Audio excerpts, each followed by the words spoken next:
Good night, everybody. Good night, everybody. I'm Christ, I am disciple, even though I'm on What You Need channel, boxing channel. I am Christ, I am disciple, and we'll chop it up tonight. Chop it up tonight. Let's get right into it because it's going to be a cook fest. I'm going to cook a meal for you guys. We're going to cook. Tonight, we are talking about, as the hashtag say, fire James Gunn. And we're talking to Warner Brother Pictures, but we're also talking to you as fans. If you feel the same way as I do, you can join me. The link is in the chat section. You can also join me just by talking in the chat section if you want. So if you want to come on as a guest, links in the chat section. If you want to donate to this channel, links in the chat section. All right, so we get that out of the way.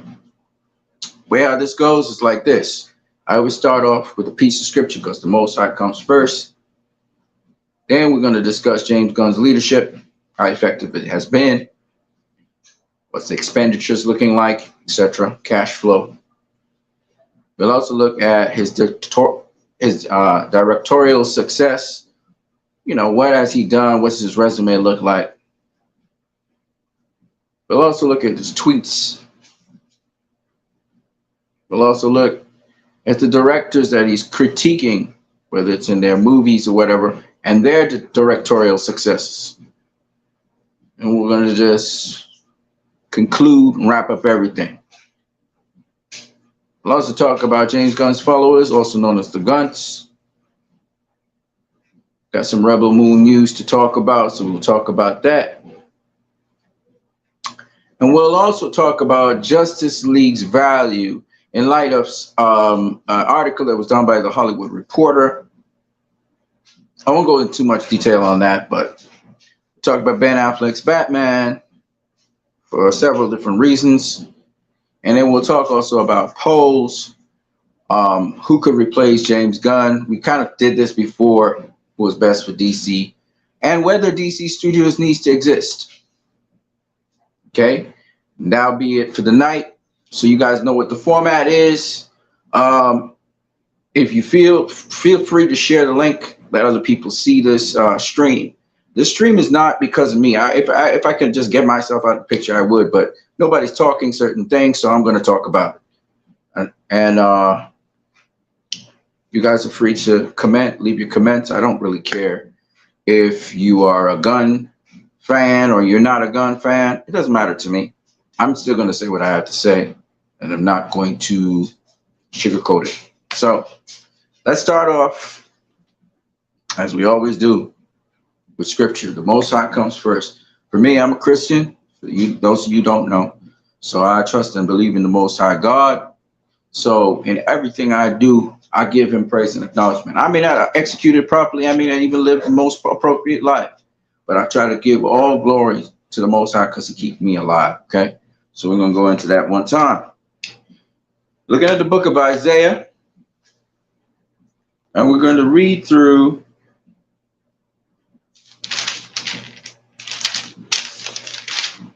all right. And we're going to read through yes. And we're going to read Isaiah chapter 18, the entire chapter. It's about 7 verses. All right? We're going to read Isaiah 18. It says, destruction is certain for the land of Ethiopia, which lies at the headwaters of the Nile. Its winged sailboats glide along the river, and ambassadors are sent in fast boats down the Nile. Go home, swift messengers. Take a message to your land, divided by rivers, to your tall, smooth-skinned people who are feared far and wide for their conquests and destruction.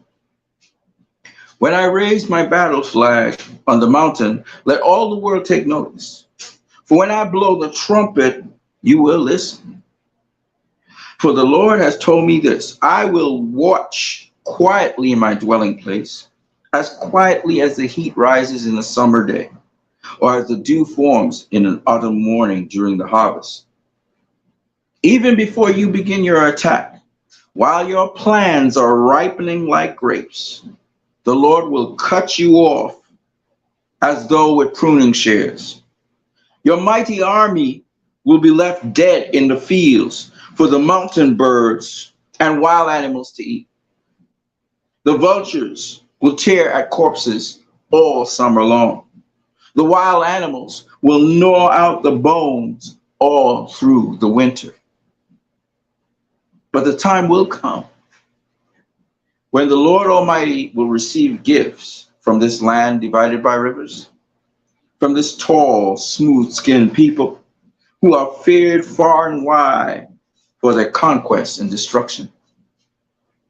They will bring the gifts to the Lord Almighty in Jerusalem, the place where his name dwells.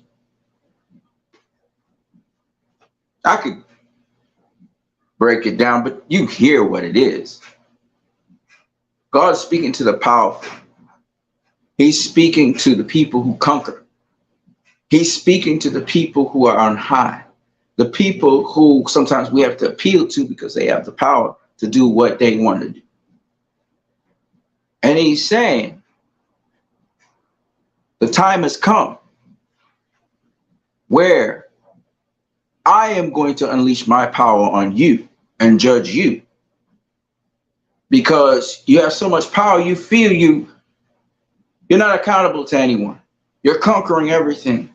And you feel you are God.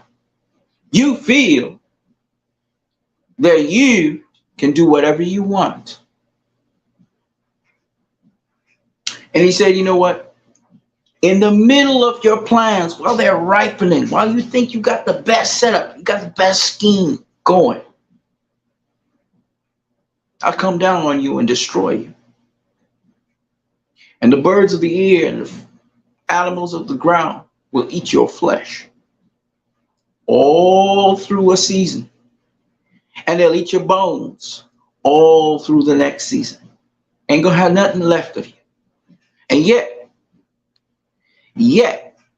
there will be a remnant which will remain and turn to me, humble themselves, and do what is appropriate and right. And they will give me gifts in my city, Jerusalem. All right. You know what this is. And it don't take no rocket science to understand what I just said.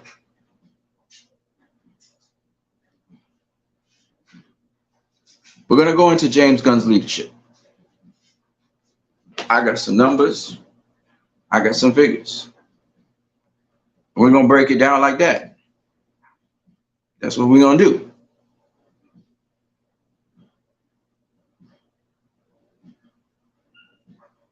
Oh, that's my bookmarks right there.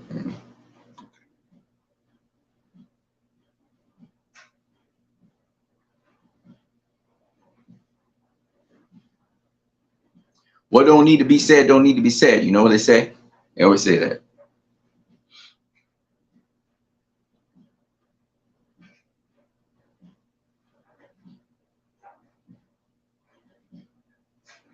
All right.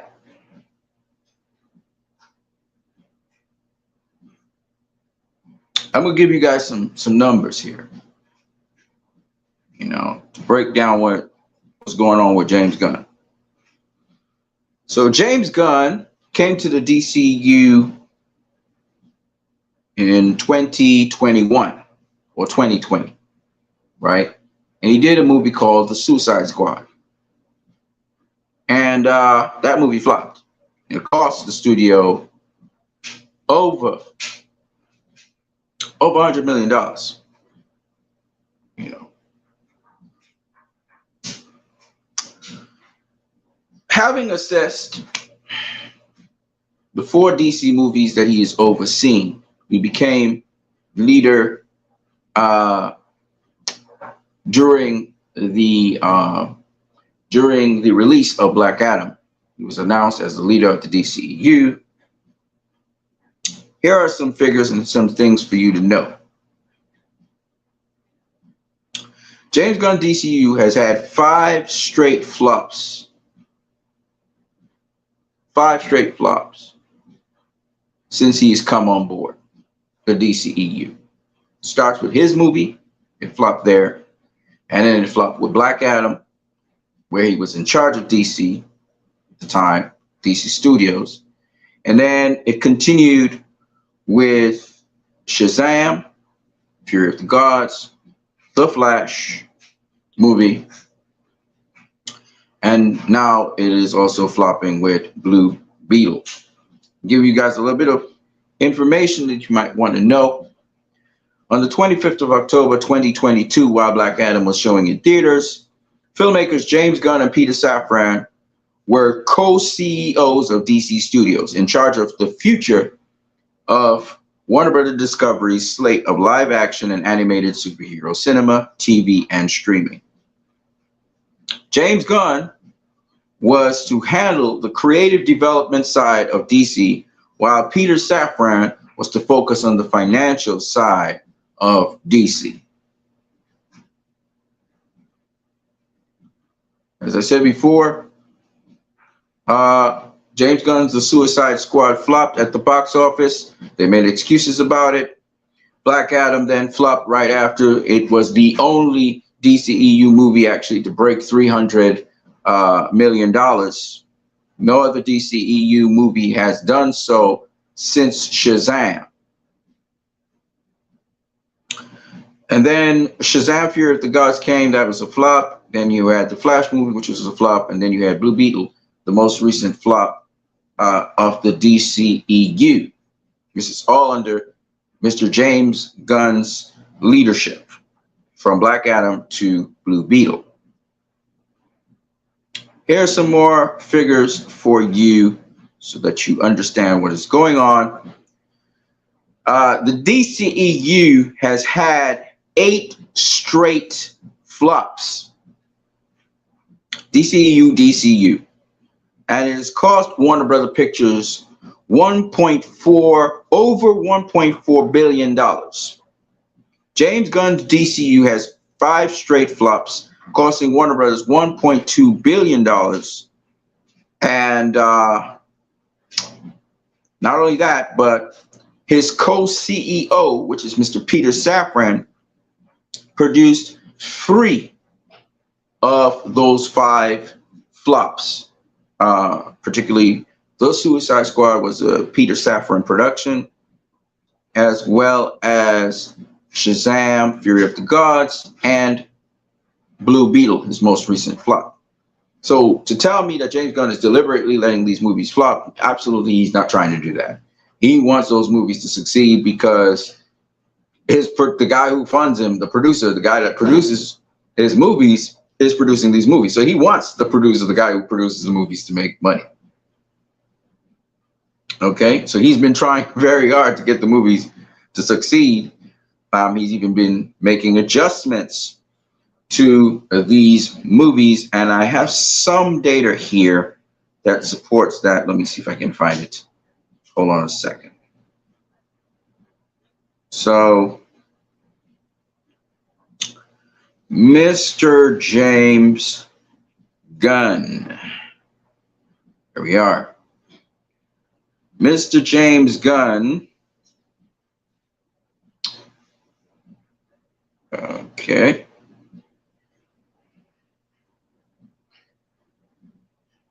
I believe I have that another piece of information. That's all right. So Mr. James Gunn actually did, it's confirmed, he changed the ending of the Flash movie. Okay? The ending of the Flash movie was supposed to have Mr. Michael Keaton present, Sasha Calle, and Ben Affleck's Batman was supposed to try to contact Barry to let Barry know that he needs to still find them. It ended in James Gunn's version, ended with George Clooney being the Batman and Barry just losing a tooth just like that. I don't know why that happened. Okay, it's nonsensical, but it is what it is. So, having said all of that, um, we go into Mr. James Gunn's directorial resume. What does Mr. James Gunn's directorial resume look like? So Mr. James Gunn, in all of the movies that he has directed movies such as Slither, Super, he's directed The Suicide Squad. That's it. So he's directed The Suicide Squad, he's directed Super, Slither, okay? He's directed those movies, and then he has also directed Guardians of the Galaxy, which is now a trilogy, okay? Of all those movies I just mentioned, the only movies that he has been successful with in box office is the Guardians of the Galaxy trilogy, which is with the MCU under Kevin Feige. Slither flopped at the box office. Super flopped at the box office. The Suicide Squad flopped at the box office. His sole calling title is the fact that he has been successful at the Guardians of the Galaxy trilogy. That's it. He has done nothing else in terms of directorial success in movies. In terms of box office, he's done absolutely nothing. We go to Mr. Gunn's tweets. So he has not been successful at leading the DCU so far. He is he was responsible for the Suicide Squad, so I say 5 movies in. He's also responsible for these 4 movies that flopped. And not one of these movies, not one of them, has been able to make money for the studio. What they have done is cost the studio a lot of money, hundreds of millions of dollars. In fact, $1.2 billion it's cost the studio so far. Okay?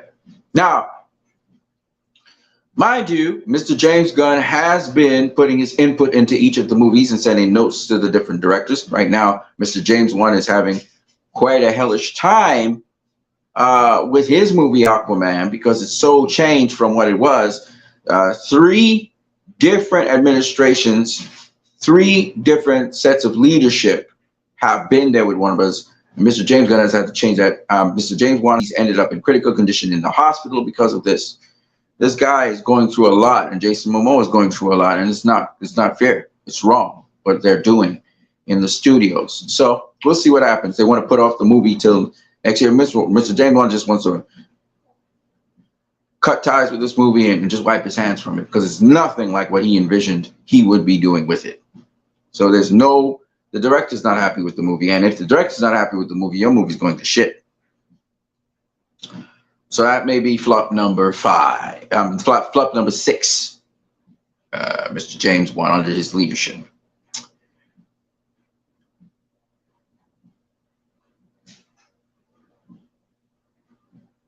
Yes, so I said I was going to show you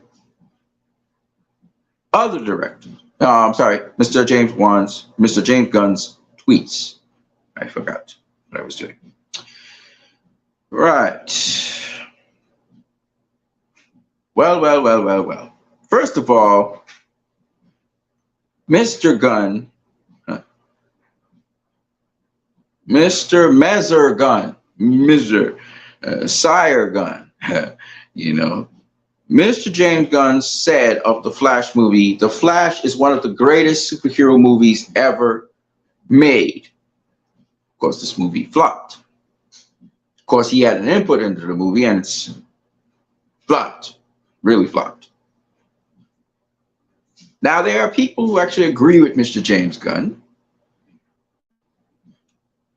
and they follow him and they say, we trust in Mr. James Gunn. But these people who follow Mr. James Gunn, I call them Gunts, are actually following Mr. James Gunn from his Marvel movies, his Guardian of the Galaxy movies. This is where they became fans. Everything else Mr. James Gunn has done is not financially successful, but this Guardians of the Galaxy movie was successful. And these people who follow James Gunn, they're apologists for him, and they attack anyone who says something bad about Mr. James Gunn. In fact, they come and they try to attack me on Twitter, but I usually have facts behind what I say. So ultimately, in the end, they fizzle out and they spaz out, and they try then to use dirty tactics, such as they try to flag you, they try to get you, muted. So what I do now as a form of protocol is I answer them and then I block them. That's what I do, because I don't want them to adversely affect my account and what I am doing.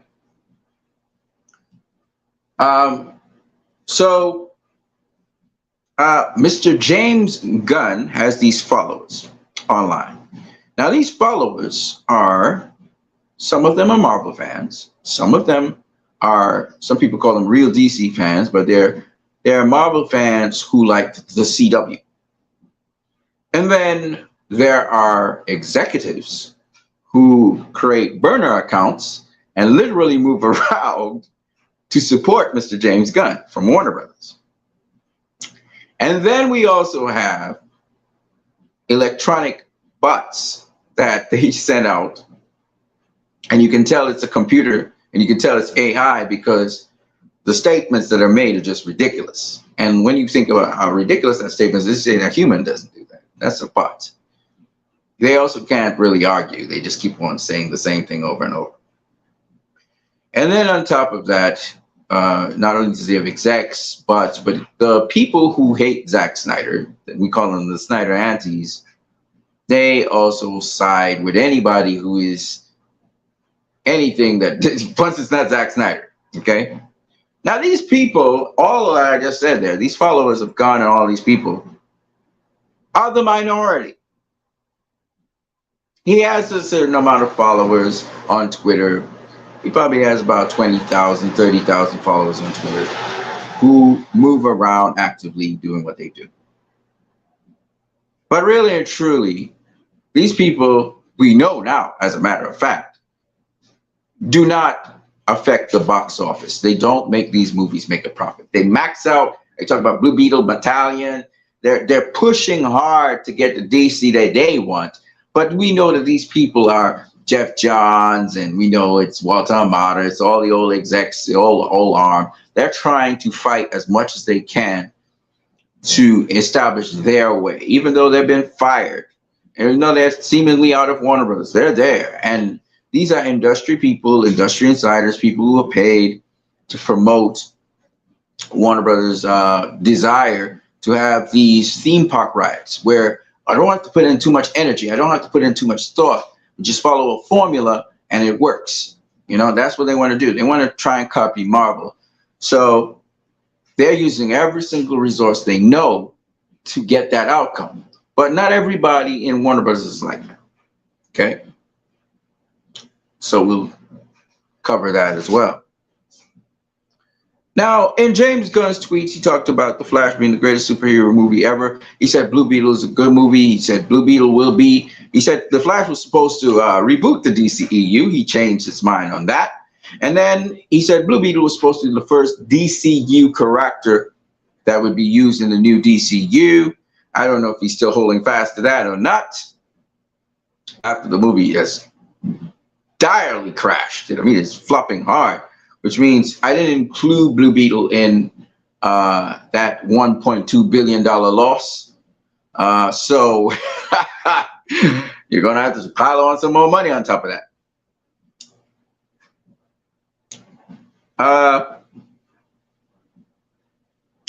So his tweets. Let's go to his tweets. This man. James Gunn. Actually, we get to know what kind of person James Gunn is and what what kind of where he's coming from, where his motivations are. And recently this week, somebody went into his old tweets, found his old tweets on Facebook, and they found this. James Gunn said of Tim Burton's Batman, Tim Burton's Batman is poorly written. The soundtrack is the worst work of everyone involved. It is absolutely one of the most boring films ever. Not only that, but the reveal of the Joker as the killer of Bruce Wayne's parents spits in the face of Batman's origin and is a nullification of the bottomless thirst for vengeance that necessarily drives Batman. It pretends not to be campy, but it is completely so. And on top of everything, the dark creature of the night can't even move his fucking neck. Give me a fucking break. It's ridiculous. Awful film. Burton's Planet of the Apes is genius in comparison. That's what he said. James Gunn then goes on. Keaton did have a ridiculous voice. I said, I'd rather put up with a ridiculous voice than with horrible action sequences and acting barely worthy of the Batman TV show. I have no idea how you can think that the Burton Batman has more similarities with Moore or Miller's Batman and Joker than Nolan's does.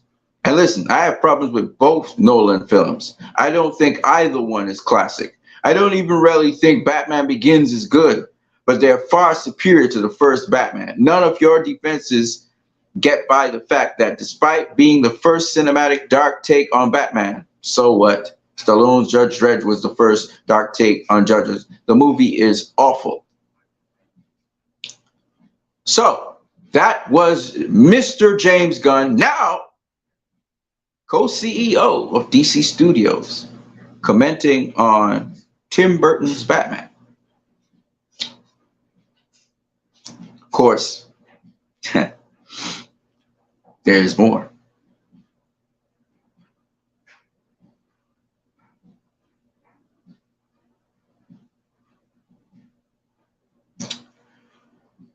James Gunn says, oh yeah, and Jack Nicholson as Joker is Jack Nicholson on The Shining with shitty clown makeup. Fuck you, everyone involved with that travesty.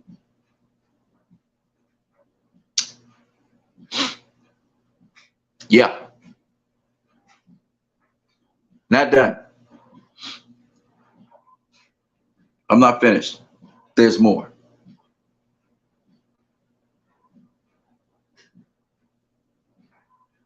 Batman and Robin is better than the original Tim Burton Batman. Not an opinion, a fact. And I'm not saying Batman and Robin doesn't suck. James Gunn says, Matthew Bromagin, I mean it in the sense that the original Batman is an atrocity. James Gunn says, more facts. Batman Return isn't bad, and The Dark Knight is better than Batman Begins. The Tim Burton Batman is poorly written. Okay, we covered that.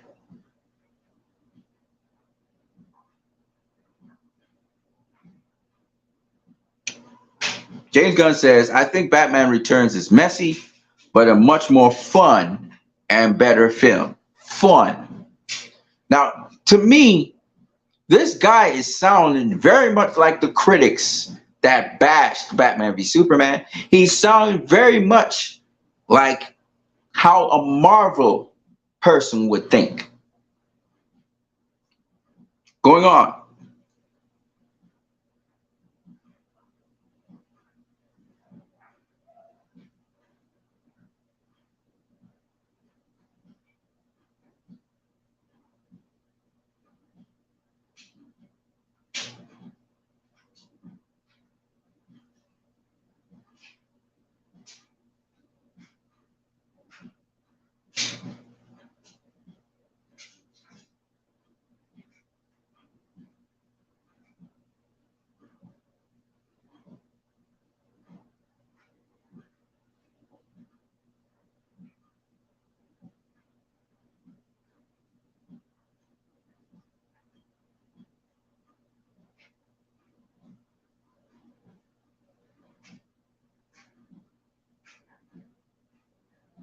James Gunn, May 9th, 2012. Okay, I just found out that I can join Rainn Wilson for his screening as part of the Hero Complex Festival in LA on May 19th. Get your tickets now. Rainn Wilson on stage and unmasked for Super on May 19th. Super, as you know, was a flop. One of the flops that Gunn had. But anyway, shut up, crime. As superhero catchphrases go, the Crimson Bolt's battle cry might not measure up to classics like Shazam or Up, Up, and Away. James F. Riley says, is it wrong that I think this is much better? Is a much better superhero movie than The Dark Knight? James Gunn says, no, it's right. So sweetly right.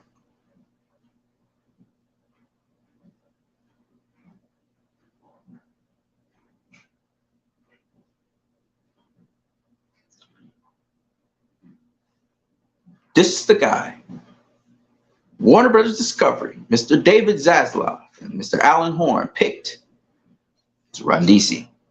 Clearly, this guy is about jokes, fun, jokes, humor, and doesn't appreciate a serious story. It must be humor. It must be some joke. It must be funny. The exact opposite of what the audience wants for DC. And he shows it. He said that Batman and Robin is a better film than Batman 1989. Guess who showed up in The Flash? George Clooney. Guess who was also in The Flash? Michael Keaton.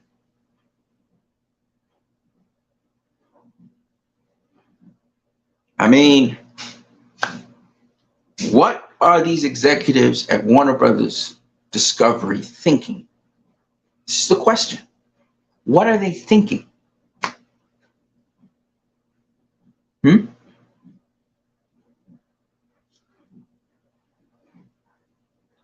He critiqued Mr. Christopher Nolan and Mr. Tim Burton. I'll show you something.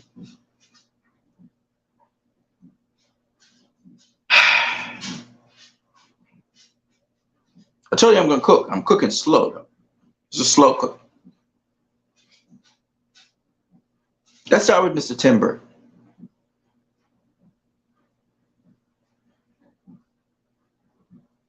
Mr. Tim Burton did Pee-wee's Big Adventure. Box office smash success. He then did Beetlejuice with Michael Keaton. Box office smash success. He then did Batman 1989. Box office smash success. He then did Edward Scissorhands. Box office smash success. He then did Batman Returns. Box office smash success. He then did Ed Wood with Buena Vista Pictures.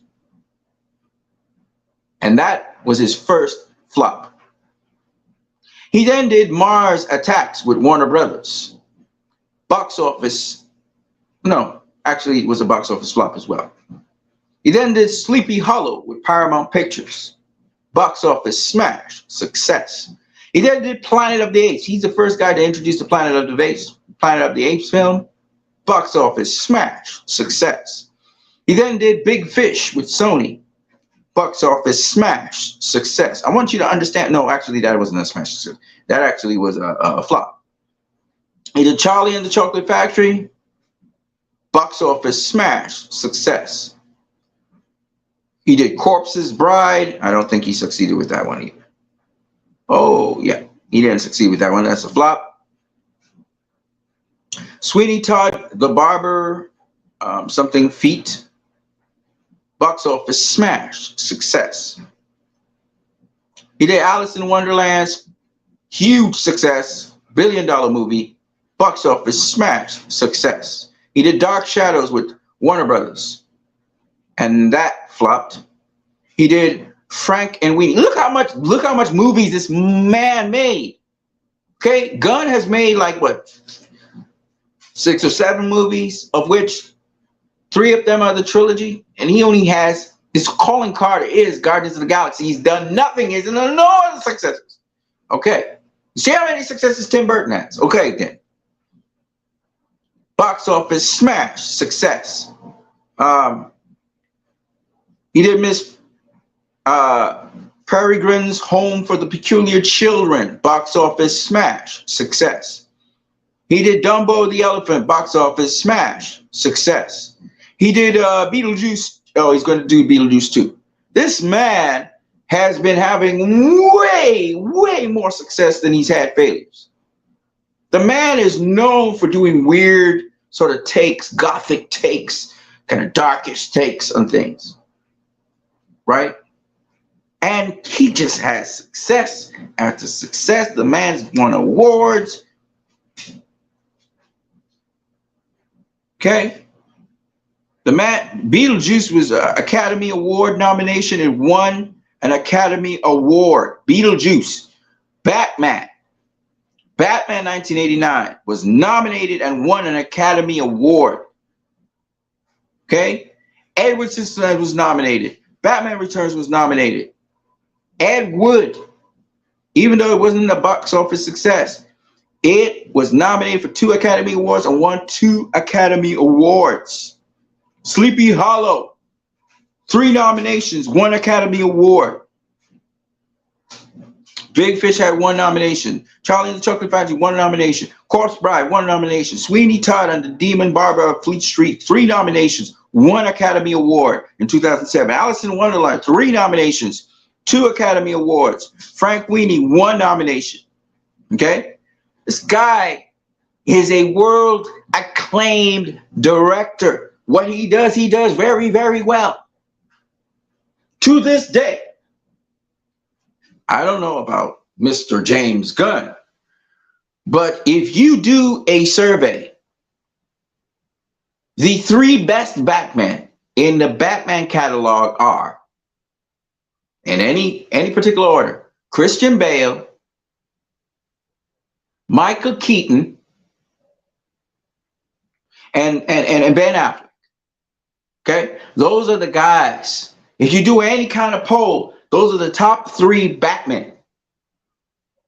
Okay, so when I hear Mr. James Gunn bashing Michael Keaton's Batman, of all Batman, you're gonna bash people's childhood Batman. There's a lot of people who their childhood, that was the Batman they dubbed that Batman. So they hear Mr. James Gunn saying this back in 2012, you know, it's sad. But we know this guy, he is narcissistic. We know this guy, he has a lot of sarcasm. He likes to use a lot of snarky sarcasm about superheroes because he cannot purely think of superheroes in a positive manner. He thinks that they're a waste of time. He thinks that they're unrealistic. He thinks they're stupid, they're loony, they're silly to be poked at and made fun of. That's how he looks at it. This is the guy you have heading DC because you want laughs. You want it to be fun. You want it to be funny, as they say. Wish you best of luck when it comes to that and finances. Because you're going to be broke, Warner Brothers. At least DC's going to break you. It's going to break you. Crazy. Just insane. This is Mr. Tim Burton. He's old now. And he's Mr. Tim Burton. They even put Tim Burton's Superman in The Flash, but they didn't do a good job. They didn't do a good job with the CG at all. And the grading, the color grading was terrible.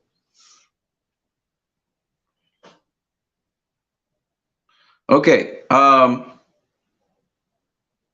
So Mr. James Gunn, he talks about Trash as the greatest movie, you know, in comic book movie, greatest superhero movie, right?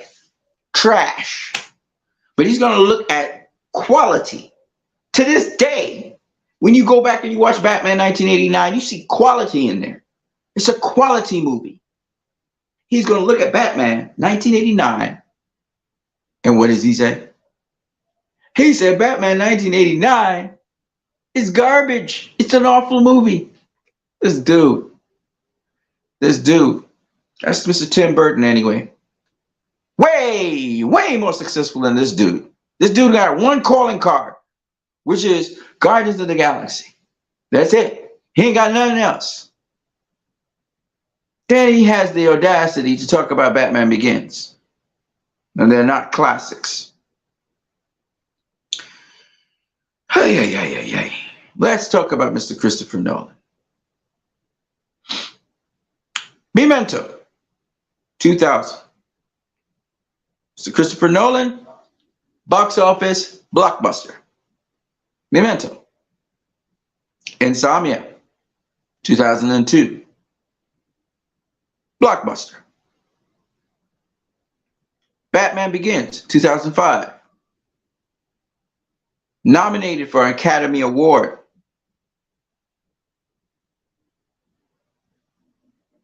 Okay?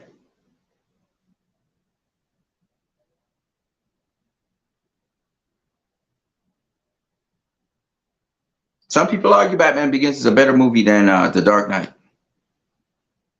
Now, I'm not saying that Nolan makes the most comic booky Batman. I'm not saying that Nolan makes the most attractive movies.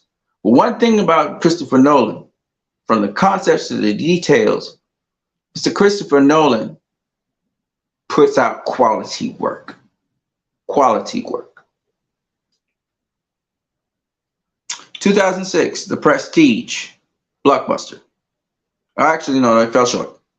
No, that was a box office flop. My bad. The Dark Knight was tremendously successful. Inception in 2010 was also tremendously successful. The Dark Knight Rises was tremendously successful. So The Dark Knight was the first $1 billion comic book movie. Interstellar, tremendously successful. Christopher Nolan is just not falling short. You know, he couldn't miss. He had one or two flops, but then he had Dunkirk.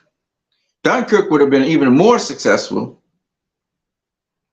And Nolan fell out with Warner Brothers Pictures because of that. Dunkirk kind of underperformed. Then you had The Tenet. Oh, sorry. He fell out with Warner Brothers for The Tenet because The Tenet didn't perform as it should have. And he wanted to push The Tenet into cinemas and IMAX, and Warner Brothers was fighting him down and trying to get it on HBO Max. At the time, it's called HBO Max. And then Oppenheimer currently is standing at $778.9 million of a $100 million budget. Tremendously successful director. And again, movies that have won multiple Academy Awards. The Dark Knight has won Academy Awards. Various films have been nominated and so on. I can't understand how this man will look at his superiors, people who know cinema. This motherfucker doesn't know cinema. These guys know cinema, okay? You're gonna look at him who knows freaking cinema, and you're going to step in there and try to critique what they did when you don't even understand the half of what they did. You're just a fucking comedian, a failed comedian at that. That struck gold with Guardians of the Galaxy, okay? And if you ask me, your three films don't seem to have much progression to them. They're the same formulaic crap. You make trash. People eat your trash, cool. Right? But you make trash. That's what you make. Now with these guys actually make movies. They make cinema. So to hear this guy and to see him acting on that stupidity is amazing. It's amazing. Come back to scripture. You know what I'm saying? We got scripture right here. Isaiah 18. He thinks his head is bloated. He's a narcissist. His head is bloated, so bloated that he is farting all over everybody. Because Not one of the damn movies he's been in charge of. The man, the savior of the world, 2025, he's supposed to put out a Superman movie, which, by the way, this man said he don't really know much about Superman. So I hope he's doing his homework. This the dude farting all over everybody. It's people who are superior to you in every shape and form. You said back then, and you're acting on it. You put Mr. Clooney inside of the Flash. You put Clooney in the Flash, for crying out loud. And you had the Flash, his tooth fall out. And you think that's funny. Well, funny for you, but not funny for most people. When you went and you twisted up Blue Beetle and you let that trailer show Mr. what is his name? George, whatever his name is. George Lopez saying that Batman is a fascist. We know it's you that did that. We know it's you that changed up the Flash running in the beginning of the movie, and we know you threw in those lame ass jokes. You and Mr. Joss Whedon. We can feel it. We know you guys are all over DC right now because the stupid executives think, oh, Marvel's the way. So we need as much Marvel directors and much Marvel output and much Marvel attitude. Yeah, I like that. The sense of humor. And you know what? The audience does not. The audience is the audience wants to vomit. Because they're sick of it. The forced humor. Batman and Robin, have you even seen the beginning of Batman and Robin? They like Chippendale strippers, man. Okay? They start off putting on their pants. That's the first thing they do in Batman and Robin. And dude be trying to pull up his pants like if he's a stripper or something. And then he buckles his belt. It is disgusting. Disgusting. Is that all you got? Is your brain always in the gutter, or else movies are not good? Movies are only as good as they are in the gutter. That's where your mind is. No wonder your movies ain't gonna make no money. Superman legacy, my ass. The only legacy it'll have is it will be one of the films that people will vomit at. That's what it'll be. If it ever sees the light of day. Which we don't know because we have a strike and all kinds of things. James Gunn is a decent writer, but clearly his sense of humor is disgusting. And everybody's free to have a sense of humor or whatever you want to have. But I personally, I balk when I hear his jokes. His jokes suck. They suck ass. I'm gonna be real with y'all. Right, I don't find him funny. I mean, with Guardians of the Galaxy Part 2, I thought it was funny how the little group was dancing around, but then I realized he used that same music all the time. It's a kind of retro music, if you don't know. He used the same music all the time. Like he got one flavor and that's it. He had one hit wonder. That's what he really is. He was relying on Marvel's back and knowing that Marvel likes humor and that kind of thing. And Kevin Feige knew what he was doing. And that's why he made so much money because, he had a certain demographics, a certain fan base, a certain audience likes Marvel, right? I got my friend Leroy Kong, no disrespect to Leroy, but you can give Leroy a pile of vomit and Leroy would kind of like it because he'll find something. He's a positive dude. He'd been watching the CW where a lot of Marvel writers and a lot of Marvel people worked in the CW, which is now shut down. So Leroy finds fun and enjoyment in things which are not necessarily of a standard. All right? No disrespect to Leroy. Leroy, I love you. But sometimes you like trash, bro. I'm just saying. I'm just being real. I know you just happy to see the superheroes on the screen. I get you. I get the joy, but sometimes, man, you like trash, bro. Some of that shit is trash. That is not a movie.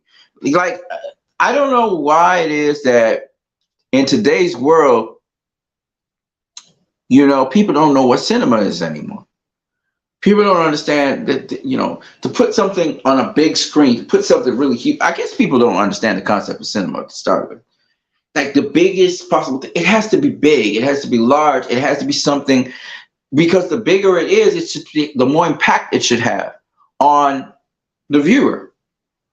You see, that's the whole point behind cinema, to immerse you into this world. Now we got 3D stuff and 4D and all kinds of things now to immerse people in, and we got interactive games. So, people are more immersed into things. Even this, YouTube and so on makes people more interactive and immersive into things. You know what I'm saying? And I'm going to hurt some people's feelings, but I got to be real with y'all. Me, I used to go see movies every single week. I used to go see movies, right? Then I got older. Life got ahead of me, and that was not a priority anymore. I wanted to do things with my life.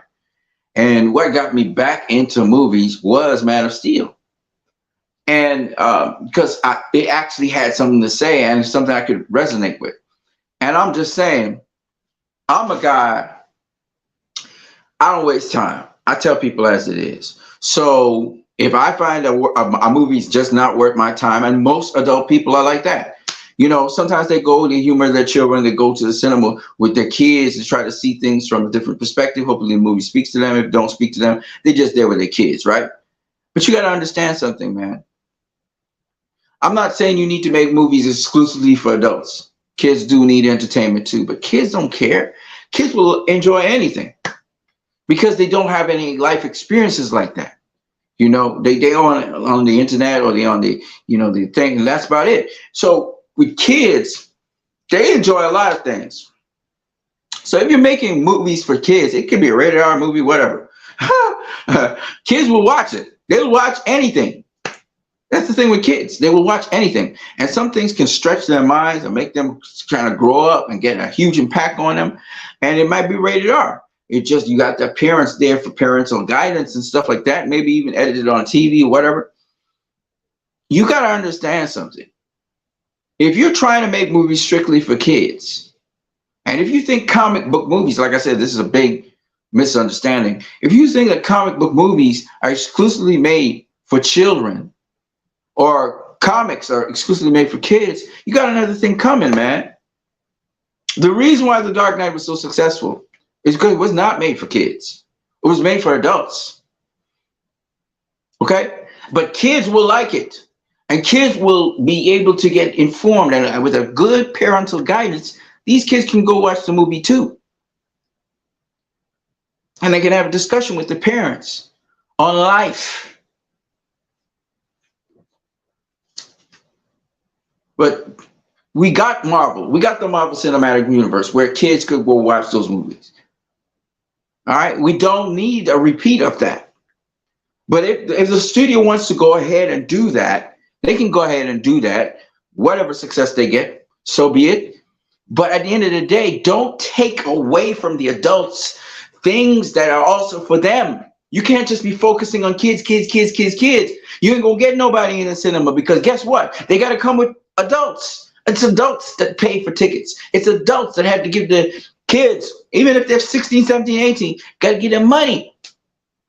So if you really want, it doesn't matter if the kids want to see the movie or not. If the parents don't have the money, or they feel the sacrifice is too much for them to go into the cinema to watch a movie, they're not going to do it. But if you have them and you capture them and they're interested in going into the cinema, now everybody can go. The whole family can go. Let me tell you something about MPAA ratings.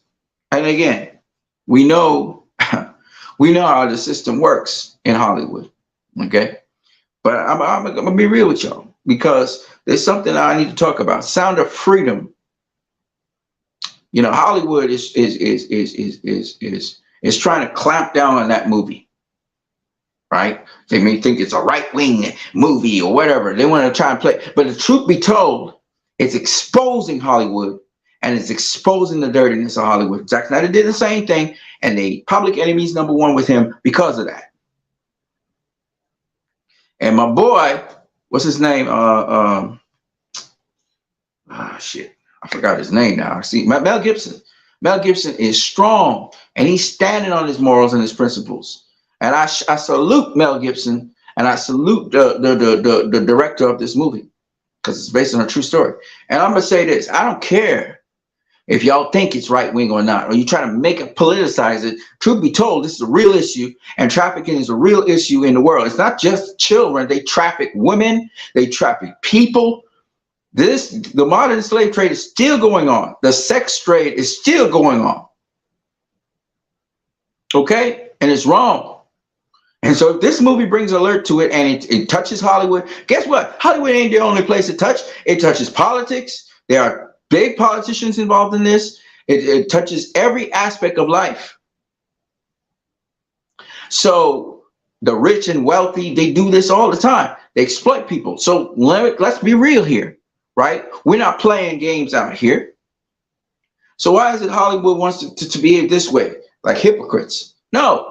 Let this movie go on every single platform. Netflix, every single platform this movie should be on. Every single platform. Every single platform.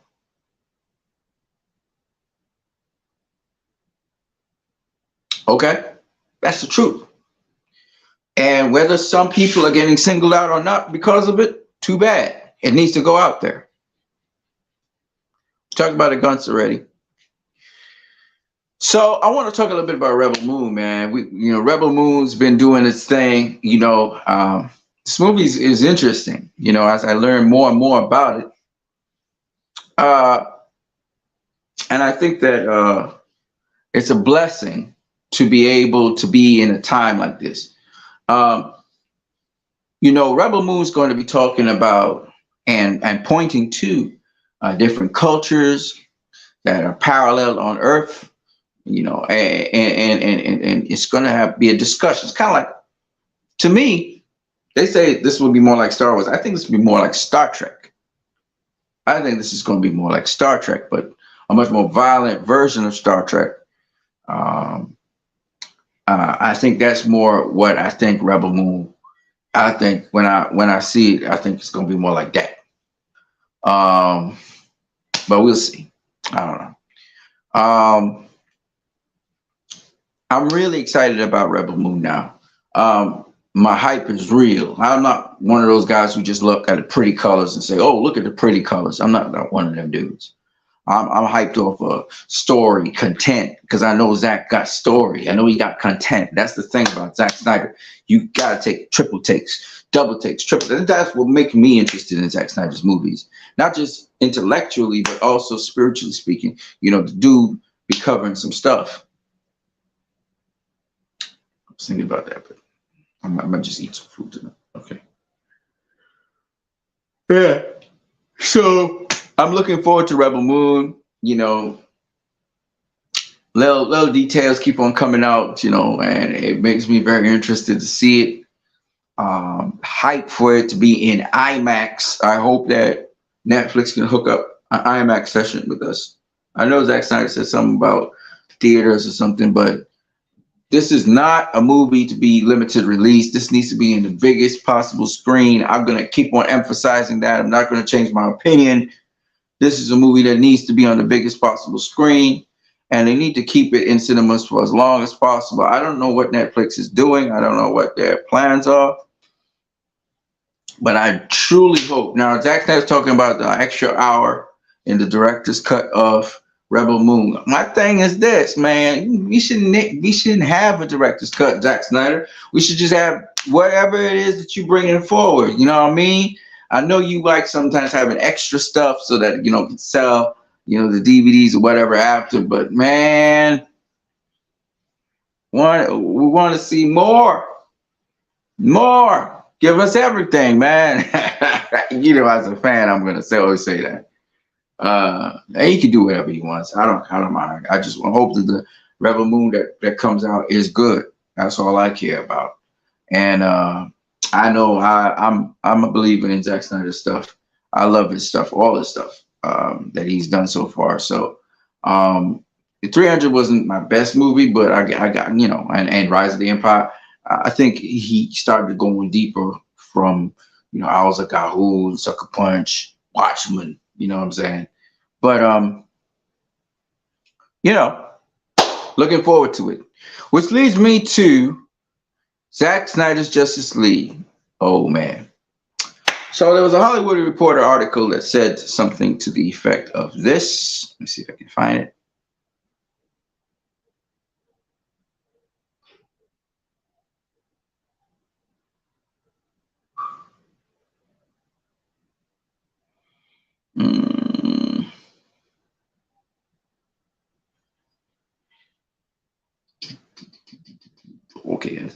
here. No. Anyway, doesn't matter. In the Hollywood Reporter, it said that since Zack Snyder left the DCEU, it seems as though the DC fans have disappeared as well. Where are the DC fans? That was the article. And the cool thing about it is Zack Snyder Justice was the last time DC fans got to interface with Mr. Zack Snyder's work, proper work. And it was glorious. And all I'm saying to Warner Brother Pictures, Mr. DeLuca and Mrs. Abdi, you guys have been producing this year. Why not go for a home run? Listen, I'm telling you guys, you know, you were the only reasonable people in that crazy company, at least in leadership that I know of, that Zack Snyder had a good experience with. I am hoping, and instead of y'all putting out a trilogy steelbook and all that shit, and you can still do that, put out Zack Snyder's Justice League in cinemas come November 17th, make the announcement in September. And please, by all means, the week or so leading up to 2 weeks leading up to its release, please put out Man of Steel and also BVS. If you want to, you can also put out Wonder Woman 2017 and then lead up to it, because I'm just saying, if that's what you want to do, sell your steelbooks and all that at the end of the year, yo, put that thing in IMAX, and please make sure that you have IMAX in Trinidad too, globally. You know what I mean? You can put it in cinemas too, but I'm more for IMAX because that's what it was designed for. So, I mean, see if you can get some spots in IMAX, man. Globally, set it up. I know y'all are working on it. Somehow I feel y'all are working on it in the background. I just get this feeling, man. And restore the Snyderverse. Whatever other plans you have, that's cool, but restore the Snyderverse. I know you're not going to sell your DC IPs or the Snyderverse to Netflix. I know that's not going to ever happen. DC's making decently, not DC, Warner Brothers Pictures is making some good money this year. So if y'all keep on that trajectory, Mr. Abdi and Mrs. DeLuca, they're doing a great job. Great job with Warner Brothers Pictures. So I don't know if they will listen to me tomorrow, but I truly believe that we can have a positive. You can start getting the fans back on your side and not adversarial, and you don't have to do much. You just have to release this movie into cinemas, and it's not going to cost you much because you've lost hundreds of millions of dollars with DC and other projects. So this project could actually make you money, clear off debts, and it could really make you money. Really make you money. Oh yeah, really make you money. So if I was you, man, I put it out there. I mean, this is a no-brainer. You put it out there, no matter what, you put it out there, you are guaranteed to have happy fans. Happy fans. Ain't no way no real Snyder fans gonna turn that down. Snyder fan, well, what? It's in where? They're going to go see it, right? The very fortunate who had money and all that funds to be able to travel, to go to see this thing in IMAX down in California. They're the few. You know what I mean? Open it up to everybody, man. Open it up to everybody. You definitely gonna win goodwill with the fans. The fans will be very happy. That they feel that you're gonna restore the Snyderverse, and if they feel that way, you're gonna have less antagonism, guaranteed. But you got to restore the Snyderverse. You gotta. You don't do it, DC's not gonna survive. It's not gonna survive. And we know James Gunn could be trying to destroy DC to carry across to Disney.